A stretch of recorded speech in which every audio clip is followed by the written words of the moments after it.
Chapter 16। वो सब अंदर हॉल की तरफ बढ़ रहे थे। जैसे जैसे वो आगे आ रहे थे वैसे वैसे शानवी सोल के सामने उसकी पिछली जिंदगी को बुरी यादें किसी फिल्म की तरह चल रही थी।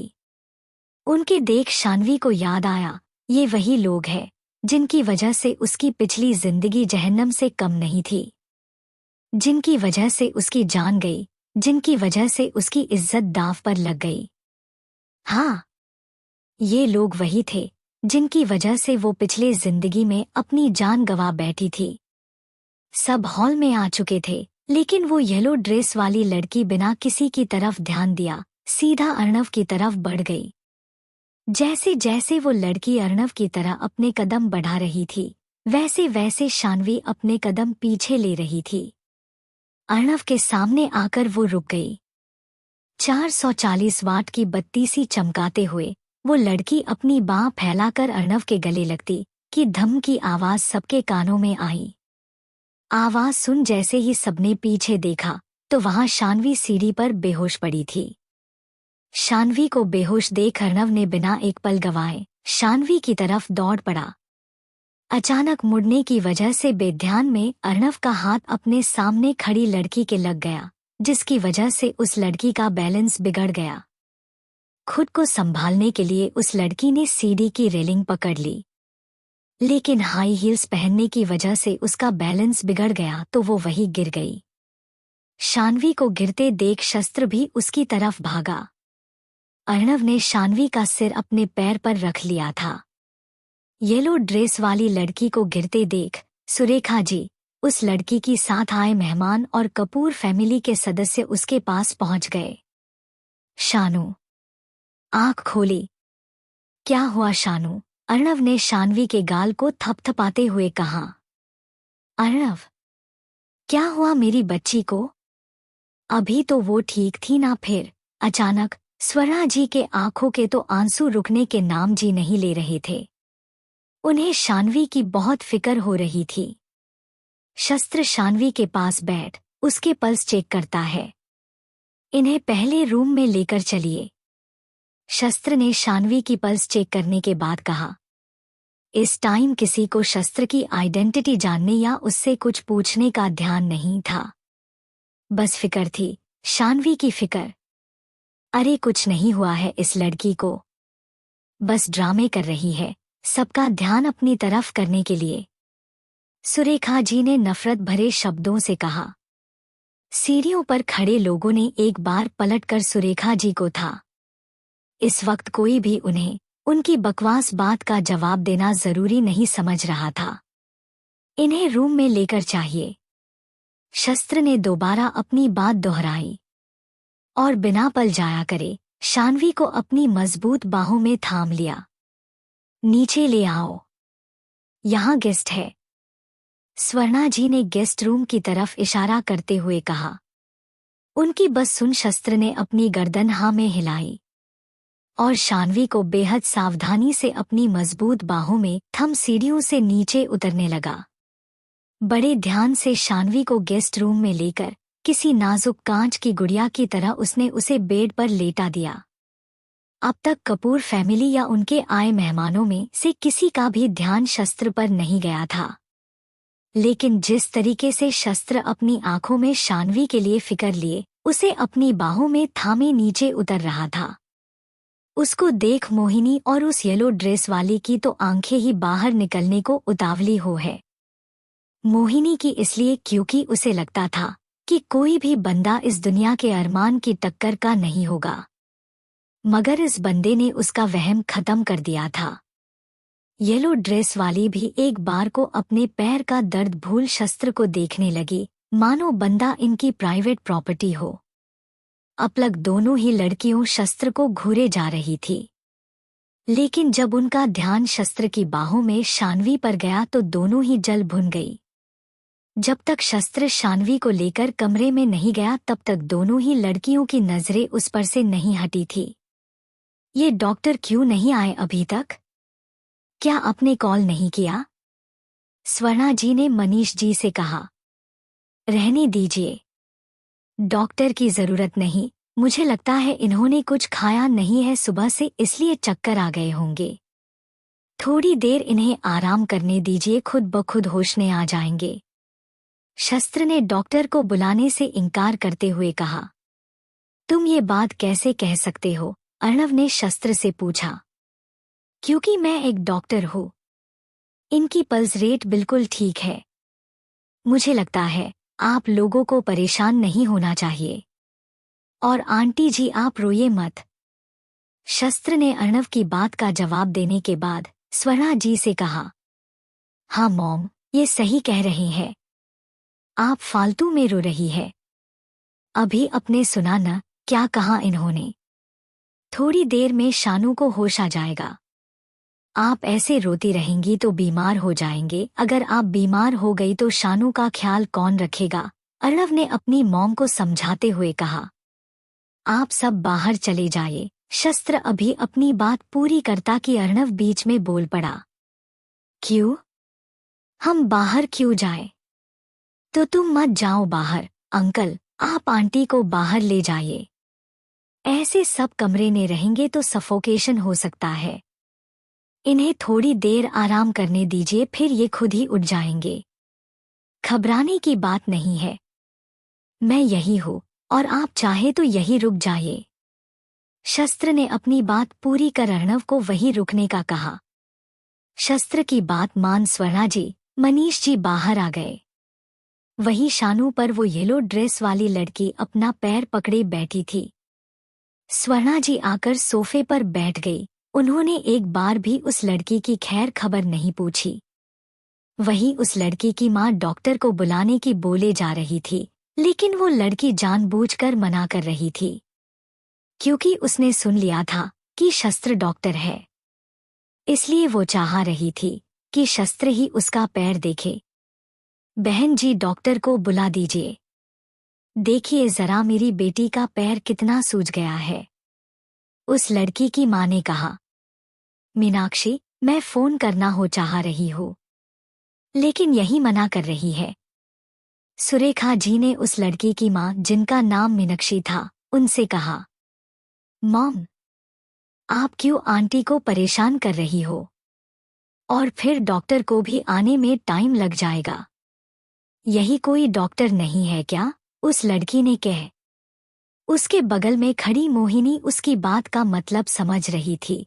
उस लड़की ने मोहिनी की तरफ देख अपनी आई ब्लिंक की, जिसका इशारा मोहिनी बखूबी समझ गई थी। यहाँ पर एक डॉक्टर है। वो अभी जो लड़का था, वो शायद डॉक्टर है। मैंने सुना था थोड़ी देर पहले। आंटी आप उनसे पूछ ले, अगर वो इसे देख दे तो। मोहिनी ने बड़ी चालाकी से सुरेखा जी को शस्त्र के बारे में बोल दिया, जिसकी बात सुन स्वर्णा जी ने अपनी गुस्से भरी नजरों से उसे देखा। शस्त्र, क्या तुम एक मिनट बाहर आ सकते हो? सुरेखा जी ने शस्त्र को बाहर बुलाया। स्वर्णा जी कुछ कहना चाहती थी, लेकिन फिर रुक गई। सुरेखा जी का अपने लिए बुलावा सुन शस्त्र बाहर आया। उसके पीछे पीछे अर्णव भी बाहर आ गया था। जी कहिए, बड़े अदब के साथ सुरेखा जी से पूछा। वही दोनों लड़कियां फिर बेचारे लड़के को देखने नहीं घूरने लगी थी। एक्चुअली बेटा, मेरी बेटी के पैर में शायद मोच आ गई है। तुम डॉक्टर हो तो जरा देख देते। उस लड़की की मां यानी मीनाक्षी जी ने सुरेखा जी के कुछ बोलने से पहले ही बोल दिया। शस्त्र ने जब मीनाक्षी जी की बात सुनी तो उसकी आंखें बर्फ की तरफ ठंडी हो गई। वहां का तापमान सबको कुछ गिरता हुआ महसूस हुआ। अर्णव को कुछ जाना पहचाना एहसास। ये ऑरा, यही एनवायरनमेंट वो पहचानता था, लेकिन कन्फर्म नहीं था। क्या मैं आपको मोच ठीक करने वाला लगता हूँ? शस्त्र ने अपनी ठंडी कर्कश भरी आवाज में मीनाक्षी जी को घूरते हुए कहा।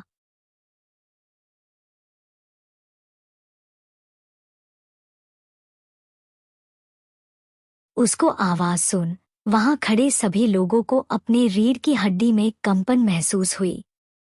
ये सब सिर्फ अरमान के ही ओरे का हिस्सा था, लेकिन ये लड़का अरमान के ओरे को पूरी टक्कर दे रहा था। नहीं बेटा, जैसा तुम समझ रहे ही वैसे को। सुरेखा जी ने मीनाक्षी जी की साइड क्लियर करने की कोशिश कर असल बात शस्त्र को समझती उससे पहले शस्त्र ने उसकी बात बीच में काट दी। मैं डॉक्टर हूँ लेकिन किसी के पैरों की मोच ठीक करने वाला नहीं। और मेरी पोजीशन क्या है ये मैं बताना जरूरी नहीं समझता। अच्छा, तो तुम्हारे कहने का मतलब है तुम किसी की मोच ठीक नहीं कर सकते। डॉक्टर हो लेकिन ये तुम्हारा काम नहीं है। बहुत अच्छी पोस्ट के मालिक हो क्या तुम? अगर ऐसा है तो वो जो उस लड़की को अपनी बाहों में लेकर गए थे, यही काम है तुम्हारा एक डॉक्टर होने के नाते। येलो ड्रेस वाली लड़की ने तुनक कर शस्त्र से सवाल किया। उसकी बात सुन शस्त्र का गुस्सा परवान चढ़ने लगा था। अपनी गुस्से भरी नजरों से उस लड़की को घूरते हुए शस्त्र ने जवाब दिया, मिस, मेरा क्या काम है और क्या नहीं, इसके बारे में मैं आपको बताना जरूरी नहीं समझता। और हाँ, तुम्हारी इतनी कोई रेपुटेशन नहीं है जो तुम मुझसे तुम कहकर बात करो। इतना कह वो बिना रुके गेस्ट रूम की तरफ बढ़ गया, जहां शान्वी को लेटाया हुआ था। उसके पीछे पीछे अर्णव भी चला गया। बाकी के बचे लोगों के सीने पर सांप लौटने शुरू हो गए थे, खासकर उस येलो ड्रेस वाली लड़की के। शस्त्र का उससे ऐसे बात करना उसके ईगो को हॉट कर गया था। साथ ही उसके दिल में शान्वी के लिए नफरत पनपने लगी थी। स्वर्णा जी के चेहरे पर एक विजयी मुस्कान छा गई थी। शायद वो चाहती थी कि कोई इन्हें इन्हीं की भाषा में जवाब दे, जो शस्त्र ने किया भी। बेबी, दिखाओ मैं तुम्हारा पैर दबा देता हूँ। येलो ड्रेस वाली के साथ आए उस नौजवान लड़के ने उसके पैरों के पास बैठते हुए कहा, कोई जरूरत नहीं है मोहिनी, प्लीज मुझे अपने घर ले चलो, आराम कर लूंगी। यहाँ तो लगता है हमें बेइज्जत करने के लिए बुलाया गया है। ना किसी ने पानी के लिए पूछा, ना कोई खातिरदारी, लेकिन बेइज्जत जरूर कर रही हैं। शस्त्र की बात का गुस्सा वो लड़की बाकियों को सुनाकर निकाल रही थी।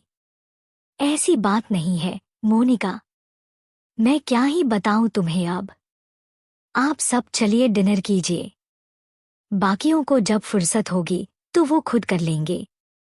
सुरेखा जी ने उस येलो ड्रेस वाली लड़की जिसका नाम मोनिका था उससे कहा, और फिर वहीं बैठी स्वर्णा जी को एक तिरछी नजर देख सबको खाना खाने चलने को कहा। कहीं ना कहीं वो समझ रही थी कि शान्वी की तबीयत की वजह से स्वर्ण जी, अर्णव या मनीष जी में से अभी कोई खाना नहीं खाएगा। उनकी बात सुन कपूर फैमिली और उनके आए मेहमान उठकर डिनर करने चले गए। वहीं उस लड़की को उनके साथ आए नौजवान ने अपनी गोद में उठा लिया था। अब भाई उसकी बेबी को चोट लगी थी, जमीन में पैर भी कैसे रखने दे सकता था वो।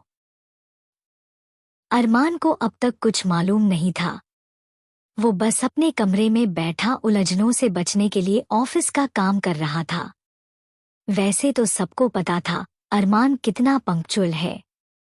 अगर उसे खाना नहीं खाना होता तो वो पहले ही बोल देता है, ताकि बाद में उसे कोई डिस्टर्ब न करे। अपनी बेचैनियों उलझनों से बचने के लिए वो नीचे ना जाकर अपने ऑफिस का काम करने लग जाता है। अब तक नीचे कितनी फिल्म की रील चल चुकी थी, इसकी उसको जरा भी खबर नहीं थी। शस्त्र और अर्णव शान्वी के पास वापस आ जाते हैं, जहां शान्वी खुद में ही कुछ बड़बड़ा रही थी। उसकी ऐसे देख अर्णव तुरंत उसके सिर पर हाथ रख उसे शांत करने की कोशिश करता है, लेकिन कोई असर नहीं होता। तभी शस्त्र आगे आता है और शान्वी के सिर पर हाथ फेरने लगता है। कुछ ही पल में शान्वी शांत हो जाती है, जिसे देख एक वक्त को अर्णव हैरान हो गया था, क्योंकि पहले जब शान्वी हॉस्पिटल के थी और ऐसे में उसने आराम से शान्वी को शांत कर दिया था, लेकिन अभी कोई असर नहीं हुआ। क्यों? अर्णव का ध्यान अब शान्वी से हट गया था। वो बस शान्वी के बगल में खड़े मास्क पहने लड़के को देख रहा था। इसकी आंखें शायद अर्णव जनता था, लेकिन उसने अब तक अपने सामने खड़े लड़के से कुछ भी बात नहीं की थी, ना ही उससे कुछ पूछा। इतने में शस्त्र का फोन बजने लगा। वो बात करने के लिए साइड में गया। कुछ देर बात कर जब वो लौटा तो अर्णव ने अचानक से कहा,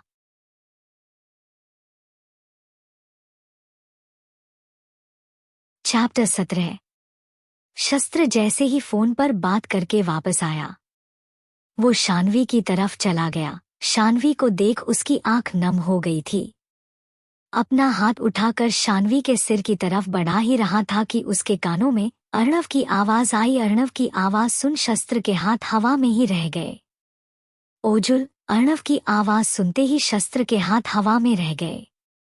उसकी नम आंखें मुस्कुरा उठी। बहुत देर से पहचाना जूनियर, शस्त्र ने अपनी आवाज में नरमी लाते हुए कहा। बात पूरी करते ही वो अर्णव की तरफ मुड़ गया। अर्णव ने एक पल उसे गौर से देखा, फिर तुरंत उठ उसकी तरफ बढ़ उसके गले लग गया। सॉरी ओजुल, मैं अपना वादा पूरा नहीं कर सका। मैं शानू की हिफाजत नहीं कर सका। उसके साथ इतना बुरा हो गया और मैं कुछ नहीं कर पाया। आपसे किया वादा मैं निभा नहीं पाया। शस्त्र के गले लगे ही अर्णव ने भरे गले से कहा, ऐसी बात नहीं है। मैं जानता हूँ तुमने अपना वादा निभाया है। तुम जितना कर सकते थे तुमने वो सब किया। परेशान मत हो, अब मैं आ गया हूं ना, दोनों मिलकर शानू का ख्याल रखेंगे। अर्णव के सिर की सहलाते हुए शस्त्र ने कहा, चलो बस, बहुत रो लिए। अब ये रोना धोना बंद करो। अर्णव के आंसू को साफ करते हुए शस्त्र ने कहा। दोनों ने एक नज़र बेजान गुड़िया की तरह लेटी शान्वी को देखा और फिर सोफे पर जाकर बैठकर बातें करने लगे। अर्णव और शस्त्र आज पहली बार नहीं मिल रहे थे। काफी पुरानी जान पहचान थी दोनों की। सालों बाद इस तरह एक दूसरे को देख दोनों ही इमोशनल हो गए थे। अब इनकी जान पहचान के बारे में बाद में तसल्ली से बताऊंगी। चारों तरफ हरियाली, वहां रंग बिरंगे फूल जिन पर तितलियां मंडरा रही थी। एक 24 साल की लड़की वहां हैरानी भरी नजरे से सारा नजारा देख रही थी। जमीन में घास दूर तक फैली हुई थी। वो लड़की आहिस्ता आहिस्ता कदमों से आगे बढ़ने लगी। चारों तरफ का नजारा देखने लगी। वो लड़की आगे बढ़ ही रही थी कि उसके कानों में किसी के हंसने की आवाज सुनाई दी। उसने उस आवाज की तरफ देखा तो उसे सामने एक सफेद फ्रॉक, लंबे घने बालों की एक 19 साल की लड़की नजर आई। उसका चेहरा तो नहीं, बस उसकी पीठ दिख रही थी। उस लड़की ने फ्रॉक वाली लड़की को देखने के लिए इधर उधर होकर देखने को कोशिश की, लेकिन उसका चेहरा देखने में असफल रही। सुनो। उस 24 साल की लड़की ने उस 19 साल की लड़की को आवाज दी। आवाज सुन वो 19 साल की लड़की जैसे ही मुड़ी तो उसका चेहरा देख 24 साल की लड़की की आंखें फटी की फटी रह गई। वो लड़की अपलक बस अपने सामने खड़ी सफेद फ्रॉक पहने उस लड़की को देखती तो कभी आसपास के वातावरण को इधर उधर देखते समय उस 24 साल की लड़की को नजर एक झील की तरफ गई। कुछ कदम आगे बढ़ उसने झील की तरफ देखा। झील का पानी बहुत सफेद, किसी हीरे की तरह जगमगा रहा था कि तभी उस लड़की की नजर पानी में पड़ते अपने अक्स पर गई। दोबारा उसकी आंखें फटी रह गई। ये सब उसे सपना सा लग रहा था, यकीन करना मुश्किल। उसने पानी में दिख रहे अपने अक्स को छूने के लिए हाथ बढ़ाया। हल्का नीचे की तरफ झुक वो गौर से पानी में अपने अक्स को देख खुद को ही पहचानने की कोशिश कर रही थी। अभी वो लड़की पानी में हाथ डालते कि पीछे से आई आवाज को सुन उसका हाथ बीच में ही रुक गया। ऐसा मत करना सितारा दीदी, जो पानी में दिख रहा है वो सही है। उस 19 साल की लड़की ने सितारा के पीछे आते हुए कहा। सितारा यानी वही 24 साल वाली लड़की। जब उसने अपने पीछे से आती आवाज सुनी तो मुड़ कर देखा। उसके सामने वो लड़की सच में खड़ी थी। पहले उसे लगा शायद वो ज्यादा सोच रही है, लेकिन जो उसने पहले देखा था और जो अब देख रही थी, दोनों ही सच था। वो लड़की वहां से उठी और झील से हटकर खड़ी हो गई और अपने सामने खड़ी उस मासूम बच्ची को देखने लगी जो दुनिया भर की मुस्कान लिया उसे ही देख रही थी। लेकिन ये लड़की यहाँ कैसे? और इसने उसका नाम यानी सितारा कहकर पुकारा था। क्या वो 19 साल की लड़की उसका नाम जानती है? क्या हुआ सितारा दीदी? क्या आपने मुझे नहीं पहचाना? मैं सोफिया। उस 19 साल की लड़की ने मुस्कान के साथ टुकुर टुकुर अपने सामने खड़ी लड़की को देखते हुए कहा। वो 19 साल वाली लड़की शानवी थी और 24 साल वाली लड़की सितारा। आज काफी वक्त के बाद सितारा खुद को अपने असली रूप में देखी थी और साथ ही असली शानवी को भी। दुनिया में भले ही शानवी का शरीर था लेकिन आत्मा उसमें सितारा की थी। दोनों आज पहली बार एक दूसरे को देख रही थी। लेकिन शानवी को सितारा का नाम कैसे पता? इससे पहले वो कभी कहीं नहीं मिले थे। और ये जगह कौन सी है? बहुत सारे सवालों से सितारा का दिमाग खराब कर दिया था। उसे समझ नहीं आ रहा था कि वो कहाँ गई। ये जगह और अपने सामने खड़ी लड़की जिसके शरीर ने वो रह रही है, उसे असलियत में आज पहली बार देखा। लेकिन फिर भी शानवी ने उसे उसके नाम से कैसे पुकारा? उसे उसका नाम कैसे पता? अर्णव और शस्त्र बैठे बातें कर रहे थे।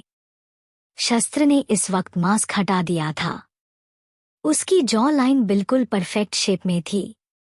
अगर इस वक्त उसे मोनिका या मोहिनी में से कोई देख लेती तो बेचारे को बिना नजर लगाए नहीं छोड़ती। शानवी जो बेड पर बेहोश लेटी हुई थी, वो अचानक ही हिलने लगी। उसे ऐसे हिलता देख अर्णव और शस्त्र तुरंत उसकी तरफ भागे। शस्त्र ने शानवी को उठाकर अपने सीने से लगाते हुए उसका सिर सहलाना शुरू कर दिया। शानवी का शरीर बुरी तरह से कांप रहा था। ऐसी चलने के बावजूद भी उसे पसीने आ रहे थे। शानवी की ऐसी हालत देख शस्त्र की जाना मानो उसके हलक में आ गई थी। अर्णव शानवी के हाथ रगड़ रहा था। काफी देर तक अर्णव से शानवी के हाथ रगड़ और शस्त्र ने उसकी पीठ और सिर सहलाते हुए उसे आराम से उठाने की कोशिश की। शानवी को होश तो नहीं आया था लेकिन वो शांत जरूर हो गई थी। शस्त्र ने एक नज़र उसके चेहरे पर डाली, फिर उसके सर को चूम दोबारा सही से लेटा दिया। शानवी बेहोशी की हालत में बस एक चीज बड़बड़ा रही थी, मुझे आपसे दूर नहीं जाना मम्मा, मुझे मत भेजो वहां। वो क्या बड़बड़ा रही थी, इस बात पर दोनों ही लड़कों का ध्यान नहीं गया था, क्योंकि शानवी को अचानक ही डरता देख दोनों घबरा गए थे। बाहर सबने खाना खा लिया था, सिवाय अर्णव की मॉम के, क्योंकि वो शानवी के साथ ही खाना खाना चाहती थी। घर में बने मंदिर में जाकर हाथ जोड़े वो बस शानवी की सेहत के लिए प्रार्थना कर रही थी। कपूर फैमिली और उनके आए मेहमानों ने खाना खा तो लिया था, लेकिन गए कहीं नहीं थे। वही अरमान भी अब तक अपने रूम से बाहर नहीं आया था। इतना कुछ हो गया, बंदे को होश ही नहीं। वैसे ये सितारा और शानवी का मिलना हुआ कैसे? शस्त्र और अर्णव एक दूसरे को जानते कैसे? सवाल अनेक, जवाब सिर्फ एक, ये कहानी क्या होगा आगे जानने के लिए सुनते रहिए विलेनस रिबॉर्न फॉर रिवेंज, सिर्फ स्टोरी की दुनिया चैनल पर।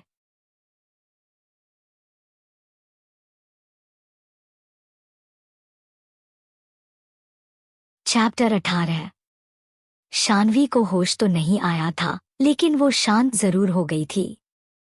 शस्त्र ने एक नज़र उसके चेहरे पर डाली, फिर उसके सर को चूम दोबारा सही से लेटा दिया। शानवी बेहोशी की हालत में बस एक चीज बड़बड़ा रही थी, मुझे आपसे दूर नहीं जाना मम्मा, मुझे मत भेजो वहां। वो क्या बड़बड़ा रही थी, इस बात पर दोनों ही लड़कों का ध्यान नहीं गया था, क्योंकि शानवी को अचानक ही डरता देख दोनों घबरा गए थे। शस्त्र शानवी के सिर के पास ही बैठा रहा, तो वही अर्णव उसके पैरों के पास।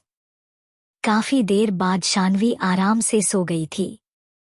कुछ देर बाद उसने धीरे धीरे अपनी आंख खोली तो एक तरफ शस्त्र को देखा जो उसके सिर के पास बेड से टेक लगाए बैठा था।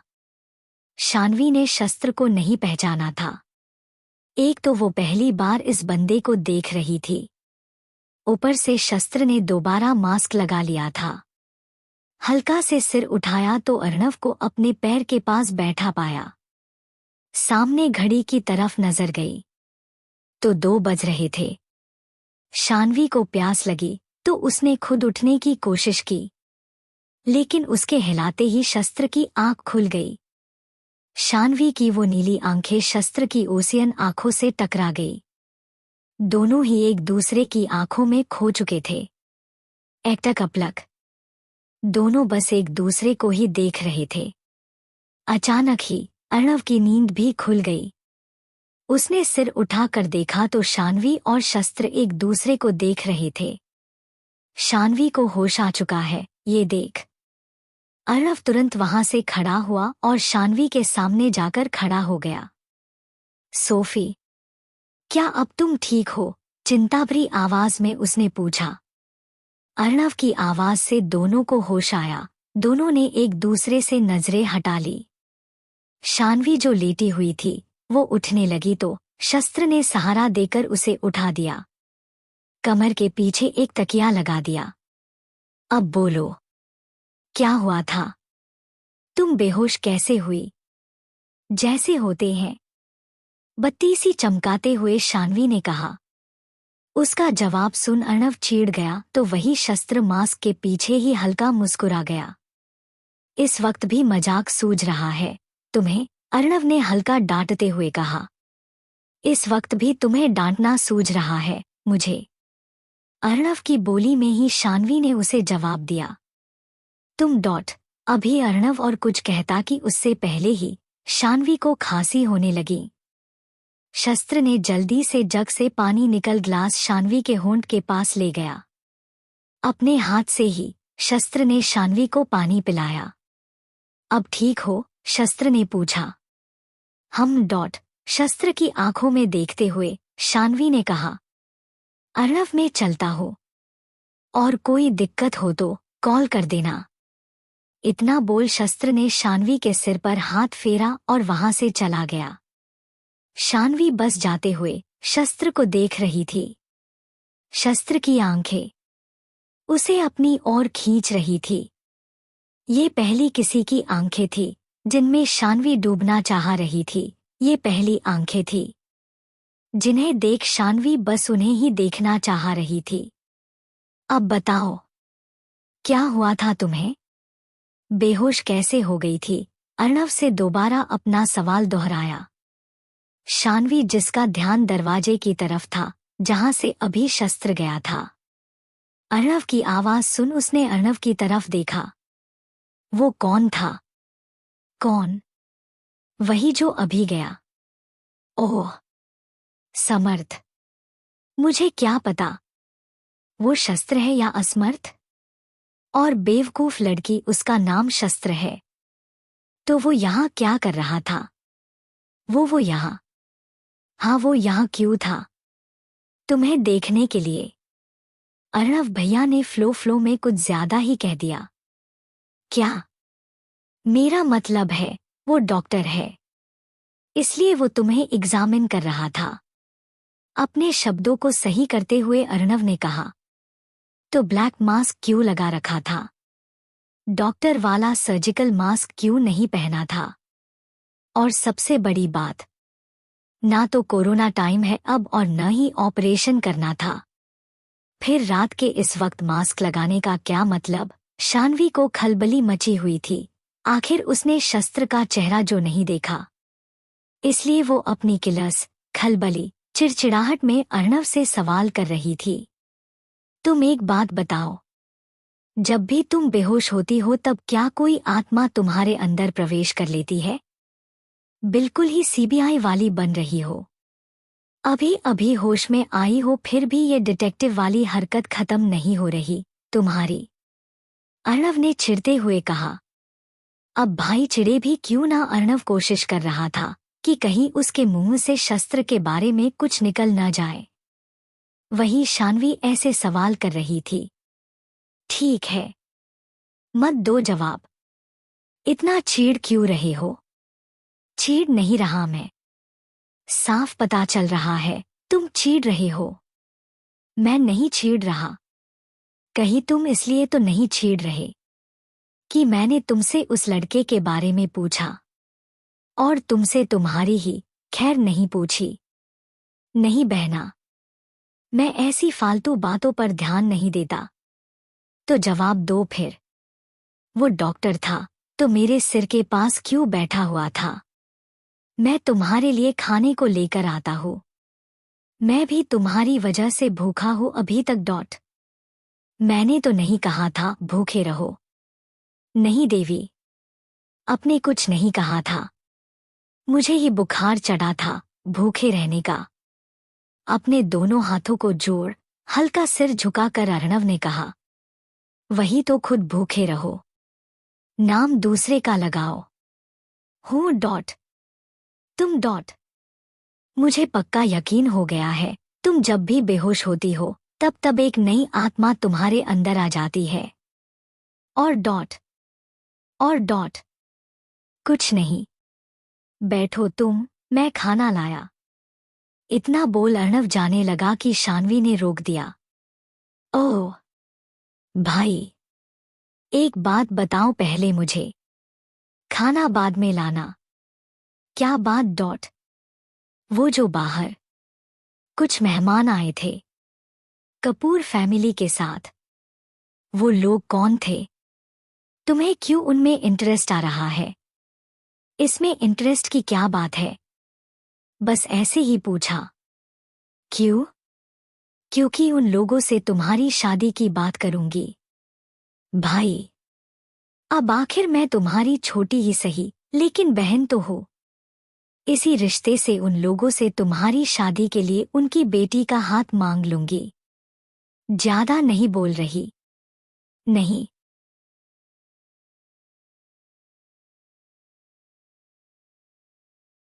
चैप्टर 19। अब बताओ कौन थे वो लोग? तुम्हें क्यों जानना है? तुम्हें बताने में क्या दिक्कत है? मुझे नहीं बताना। अजीब पागल इंसान हो। बता रहे हो या नहीं? नहीं बता रहा। क्या कर लोगी? छोटी हो वही रहो समझी। हम छोटी तो हो लेकिन कर बहुत कुछ सकती हो। क्या करोगी? ज्यादा कुछ नहीं। बस मैं उस लड़की को ये बोल दूंगी कि तुम उससे कितना प्यार करते हो। उसके बाद जो होगा वो तुम जानोगे। बड़े भैया। अरे मेरी छोटी बहन, मैं तो मजाक कर रहा था। तू जो पूछेगी सब बताऊंगा। अब तुझे नहीं बताऊंगा तो किसी बताऊंगा। तू बस ये झूठ उस पिशाचिनी के सामने गलती से भी मत बोल देना। मेरी प्यारी छोटी बहन। शान्वी की बात सुन अर्णव को इतना तो यकीन हो गया था कि ये जो बोल रही है वो ये कर भी सकती है। इसलिए बड़े होने की धोस को साइड कर अपनी प्यारी छोटी बहन को मस्का लगाना शुरू कर दिया। पिशाचिनी? ये कौन है? जिनके बारे में तुम्हें जानना है उनमें से ही एक है। ओह, देखो देखना नहीं है, सुनना है मुझे। अर्णव की बात को बीच में काटते हुए शान्वी बोली। बहन, सुन तो पूरी बात। डायलॉग भी पूरा नहीं बोलने देती। मैंने कहा कि मुझे डायलॉग सुनाओ। मैंने कहा कि मुझे उन 4 चिंदी मेहमानों के बारे में बताओ। 4 चिंदी। I am proud of you my younger sister. क्या मस्त नाम रखा है। हो गया। दिखा ली बत्ती सी। अब बिना किसी और बकवास के शुरू हो जाओ। ठीक है। सुनो, मैं उन लोगों के बारे में कुछ नहीं जानता सिवाय इतना कि वो शायद मिसेस कपूर यानी तुम्हारी स्टेप मॉम के फ्रेंड या रिलेटिव है। वो जो येलो ड्रेस में थी ना, 1 नंबर की पिशाचिनी है। जब भी आएगी फालतू में मुझसे चिपकने के बहाने तलाश करती है। लेकिन इस बार एक लंगूर नया था, वो पता नहीं कौन होगा। मुझे इतना ही पता था और कुछ नहीं। बिल्कुल फालतू इंसान हो भाई। शर्म नहीं आ रही? बड़े भाई को ऐसा कह रही हो? बिल्कुल नहीं आ रही। इतनी सी भी नहीं आ रही। एक तो मैंने तुम्हें जानकारी दी, ऊपर से तुम मुझे ऐसा कैसे कह सकता हो? मुंह से मैं कुछ भी कह सकती हूँ। दूसरी बात, कोई बहुत बड़ी जानकारी नहीं दी है।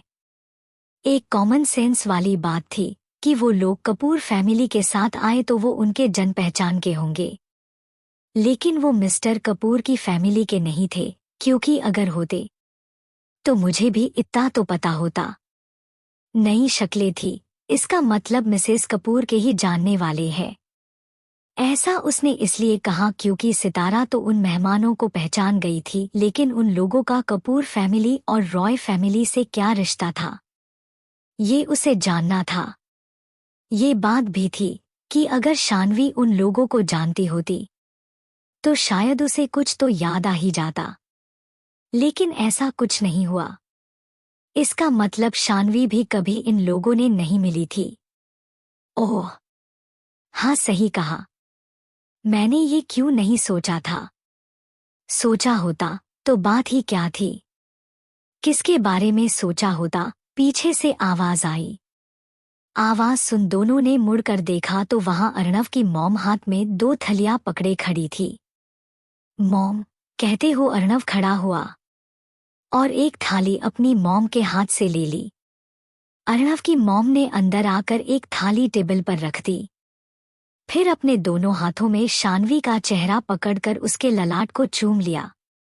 बेड पर बैठ शानवी के हाथों को अपने हाथ में लिए चूमते हुए बोली, तुमने मेरी जान निकल दी थी।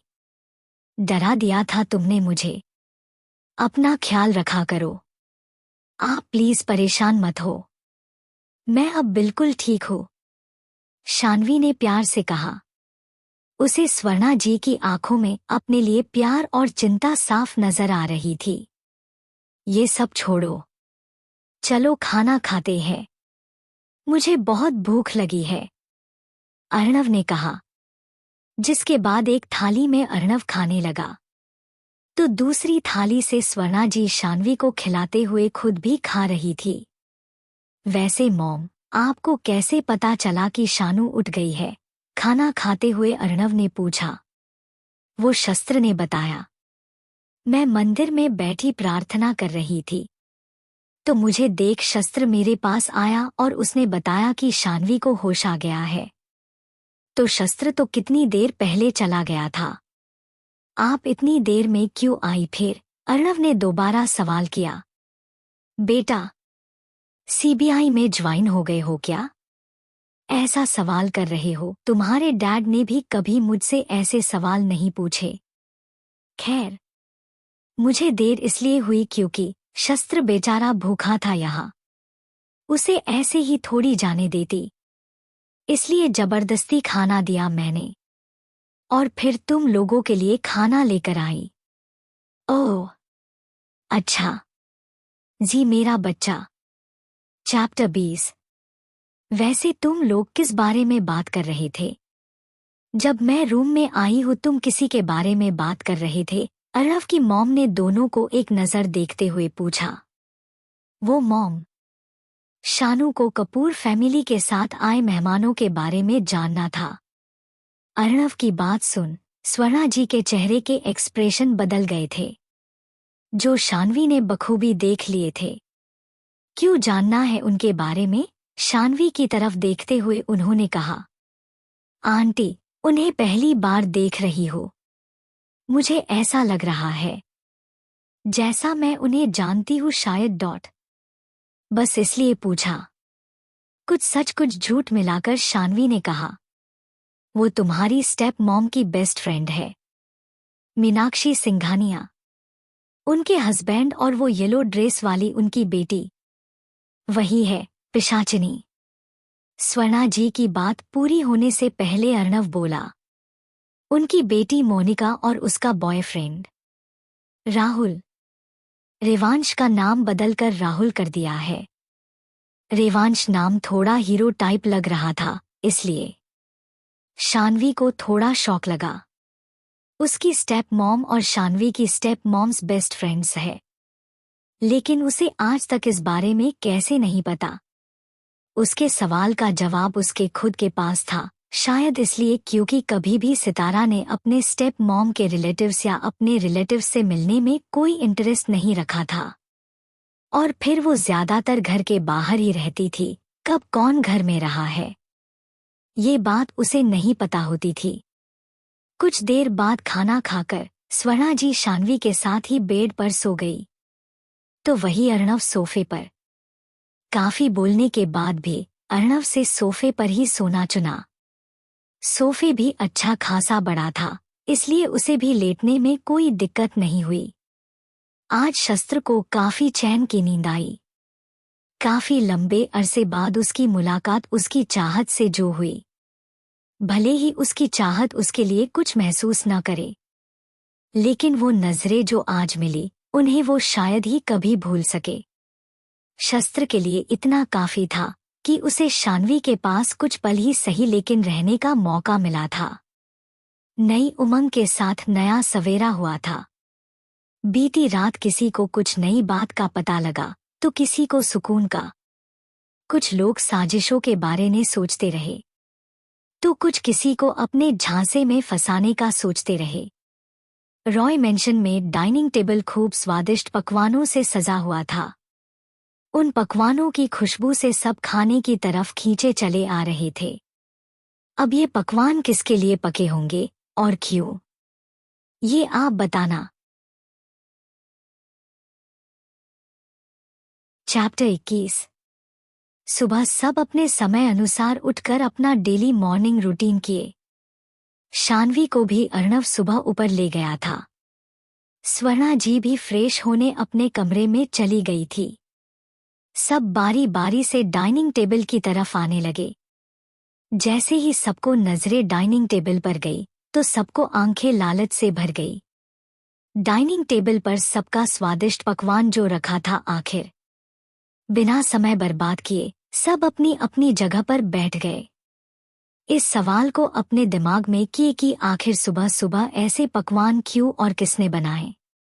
अरे वहां खुशबू से ही मेरे मुंह में पानी आ रहा है।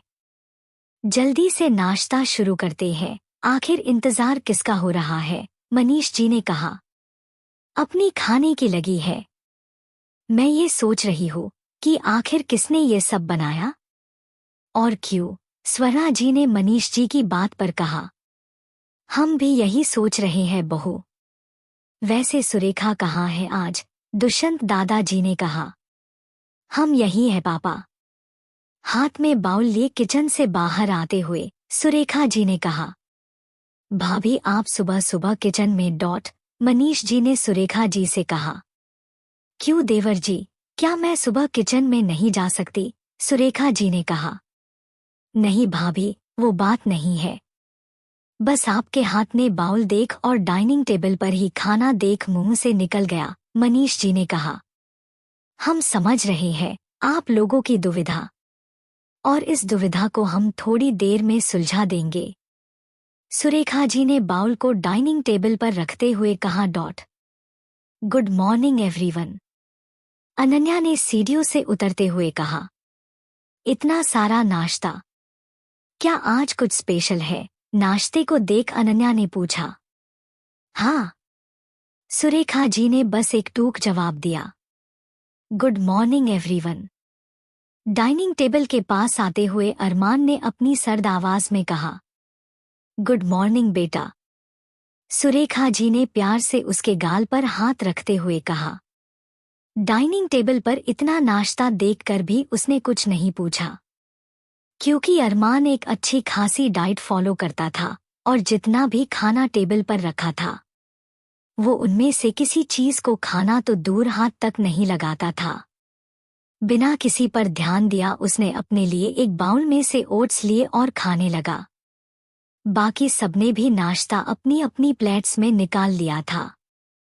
अभी उनमें से कोई खाने को निवाला भी तोड़ता कि उन लोगों के कान में आवाज सुनाई थी।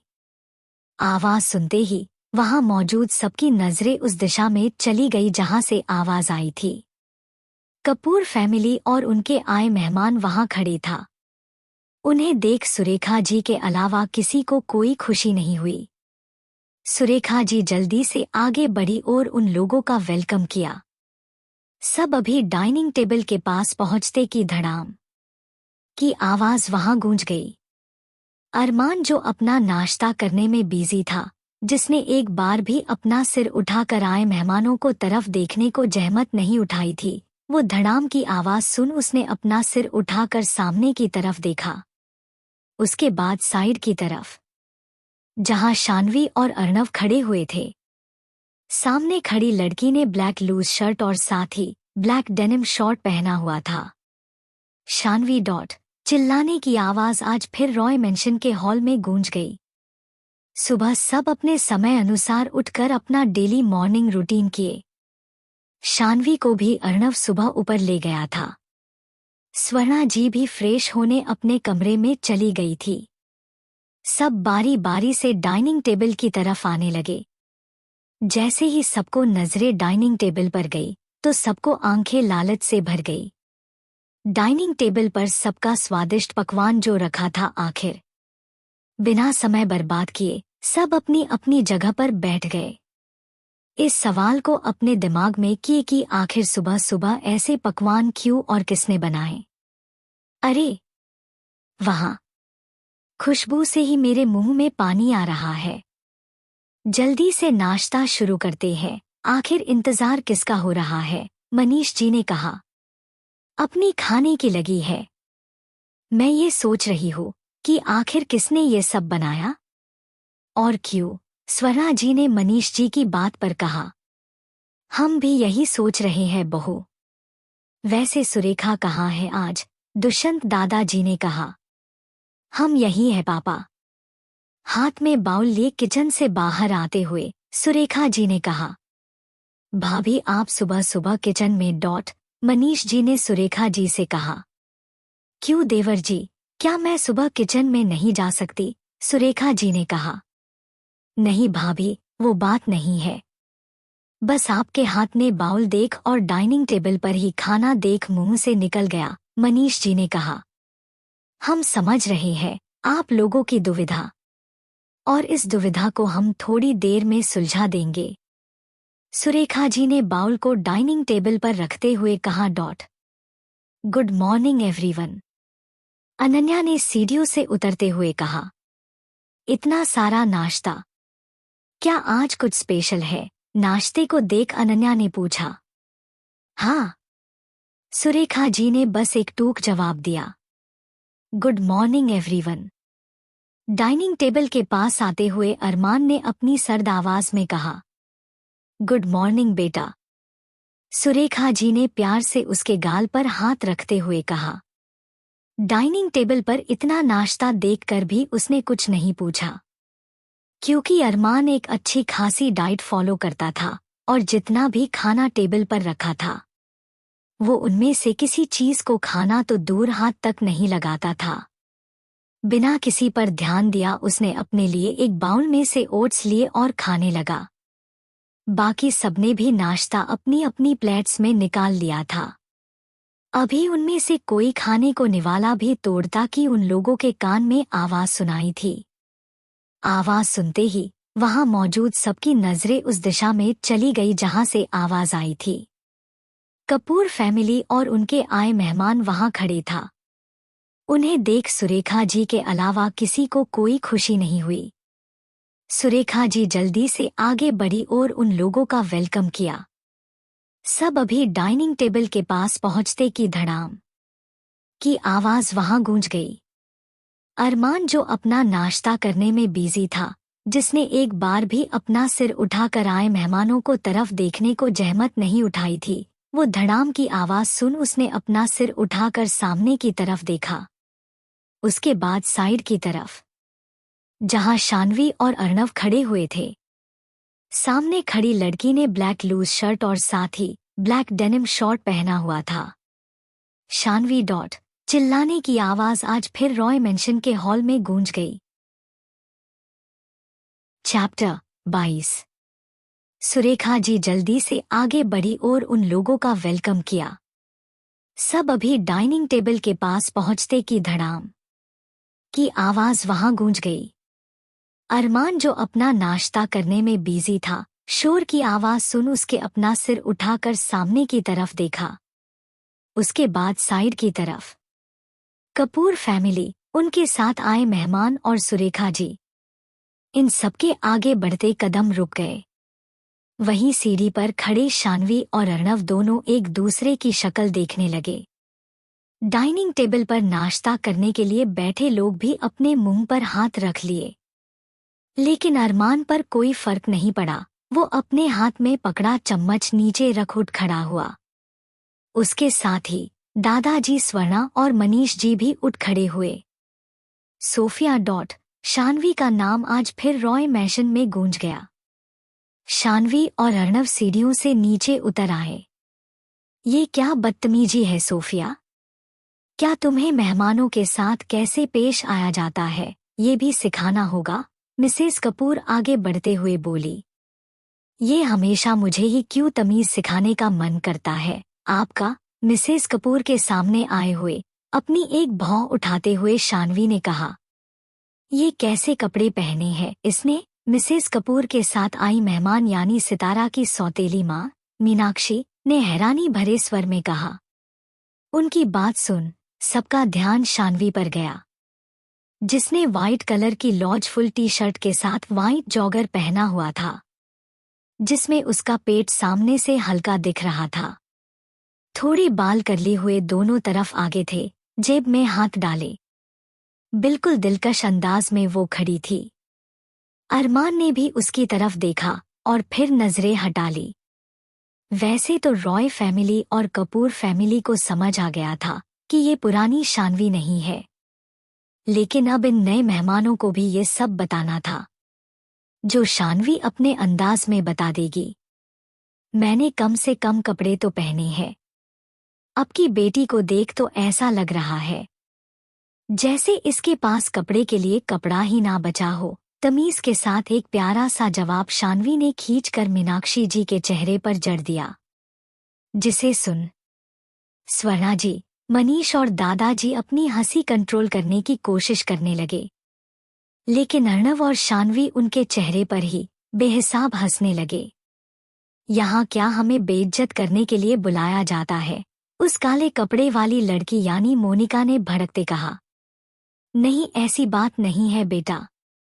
तुम्हें कहीं लगी तो नहीं? सुरेखा जी ने पूछा। ये कोई पहाड़ तो था नहीं जिससे चोट लगनी चाहिए। जेब से हाथ निकल अपनी ठोड़ी पर रख सोचने की एक्टिंग करते हुए शानवी ने कहा।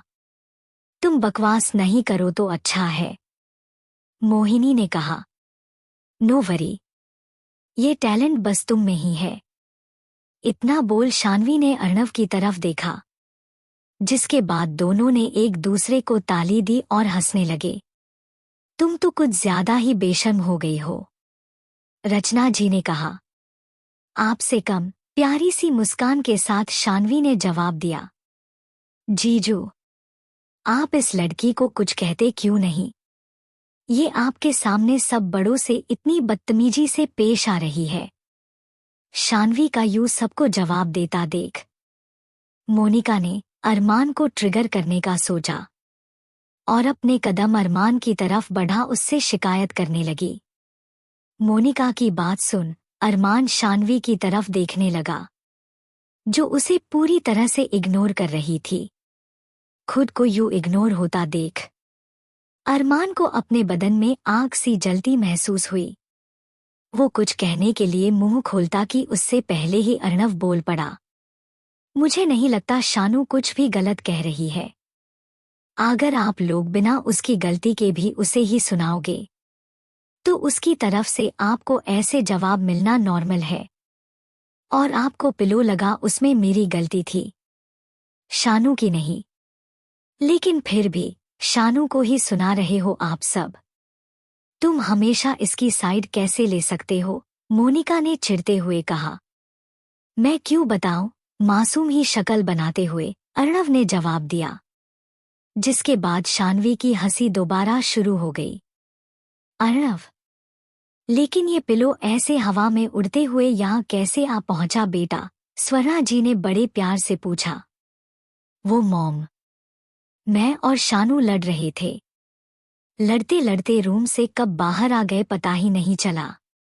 और वो पिलो मैं शानू के करने वाला था, लेकिन ये नीचे झुक गई और वो पिलो उड़ता हुआ इन दीदी के चेहरे पर लग गया।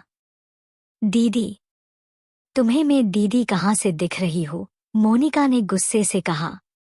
हर तरफ से ऊपर से नीचे तक देखते हुए अर्णव ने जवाब दिया।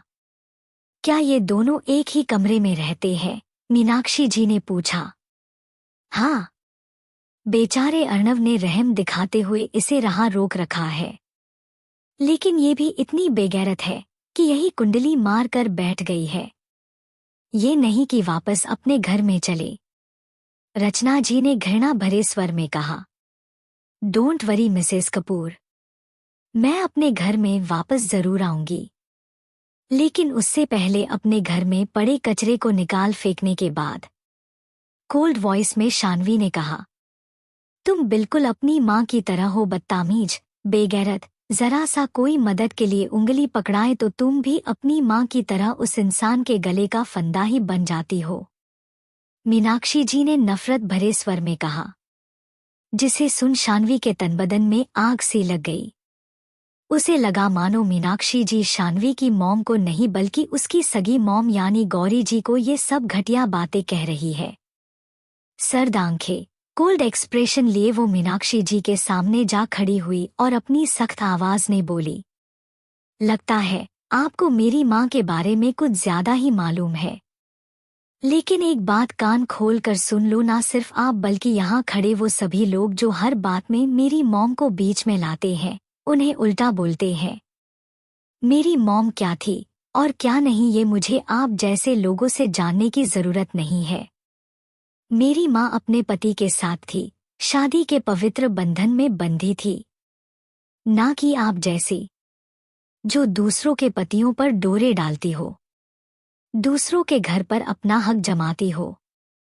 मिसेस कपूर और आप दोनों एक ही हो जो किसी और के हंसते खेलते परिवार को बर्बाद कर दी। मेरी माँ की तुलना आप जैसी औरत से न हो सकती है, ना ही कभी होगी।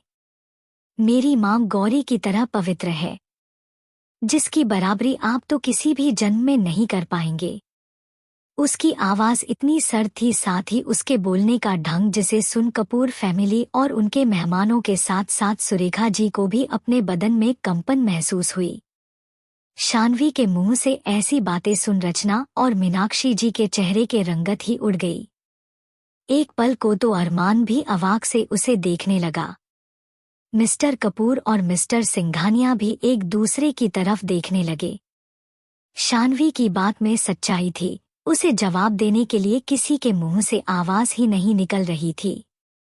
शायद सब समझने की कोशिश में थे कि आखिर ये सब इसने इतनी आसानी से सबके सामने कह कैसे दिया। तुम बहुत ज्यादा बोलने लगी हो सोफिया, क्या बिल्कुल ही भूल चुकी हो बड़ों से कैसे बात करते हैं? यही संस्कार दिया तुम्हें? इस बार मिस्टर कपूर ने भड़कते हुए कहा। संस्कार तो मुझे कभी मिले ही नहीं। रही बड़ों से बात करने की बात, बहुत सीधी बात है, अगर इज्जत चाहिए तो इज्जत दो।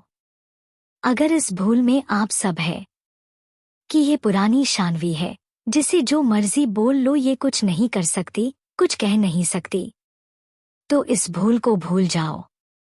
वो शान्वी मर चुकी है। मिस्टर कपूर की आंखों में देखते हुए उसने जवाब दिया।